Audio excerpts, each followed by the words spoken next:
বগুড়া জেলার নামের সাথে যে খাদ্য উপকরণটির নাম চলে আসে সেটি বগুড়ার দই। অন্য জেলা কিংবা বিদেশ থেকে বগুড়া এসেছেন কিন্তু দইয়ের স্বাদ নেননি এমন ভোজন রসিক লোক কমই পাওয়া যাবে। দইকে ঘিরে এখানে গড়ে উঠেছে শত শত কারখানা, তেমনি কাজের সুযোগ হয়েছে লাখো মানুষের। ইতিহাস থেকে জানা যায় প্রাচীন সভ্যতার সময় পাল সেন রাজসিক আপ্যায়নে দইয়ের প্রচলন শুরু হয়। পরে পাকিস্তানের প্রধানমন্ত্রী বগুড়ার নবাব মোহাম্মদ আলী অতিথি আপ্যায়নের জন্য এই দই পারিবারিক খাদ্য তালিকায় আনেন। এরপর থেকে দ্রুত এর প্রসার লাভ করে। এখন এসছি একটি দই কারখানায়, দেখব কিভাবে প্রস্তুত হচ্ছে বগুড়ার দই।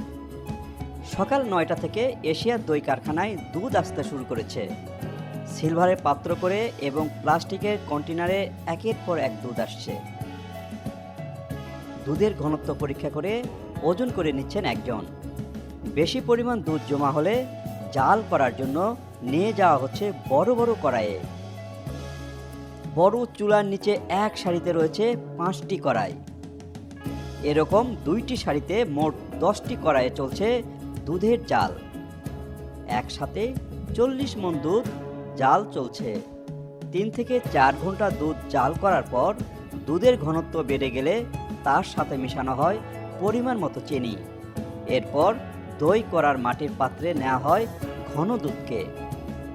পাশের একটি শেডে 8টি চুল্লিকে কাঠ দিয়ে আগুনে উত্তপ্ত করা হচ্ছে।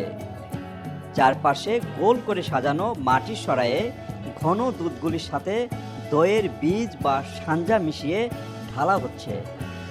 সবগুলি সরায়ে দুধ ঢালার পর সামান্য তাপের জন্য ঝাঁপি দিয়ে ঢেকে রাখা হয়। এর 3-4 ঘন্টা পর ঝাঁপি তুলে প্রস্তুতকৃত সুস্বাদু দইগুলি বাজারে শোরুমে নেওয়া হয়।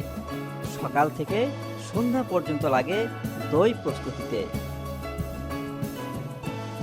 বগুড়ার দই মানে স্বাদে পুষ্টিতে অতুলনীয়, তাই বগুড়া দই কিনতে আসেন দূর দূরান্ত থেকে।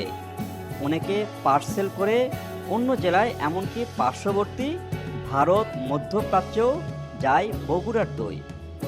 সম্প্রতি দই তৈরির উপকরণের দাম বৃদ্ধি পাওয়ায় দইয়ের দাম কিছুটা বেড়েছে। এরপরে দাম নিয়ে ক্রেতাদের নেই কোনো অভিযোগ। বগুড়া দইয়ের ঐতিহ্য ধরে রাখতে সব ধরনের স্বাস্থ্যবিধি মেনে দই প্রস্তুত করেন দই ব্যবসায়ীরা। রপ্তানিমুখী করতে ইপিজেড স্থাপন এবং বগুড়া থেকে সরাসরি বিমান সার্ভিস চালুর উপর গুরুত্ব দেন ব্যবসায়ীরা। বর্তমানে এই কাজে লক্ষাধিক লোকের কর্মসংস্থান হলেও রপ্তানিমুখী করা গেলে আরও লোকের কর্মসংস্থান সম্ভব।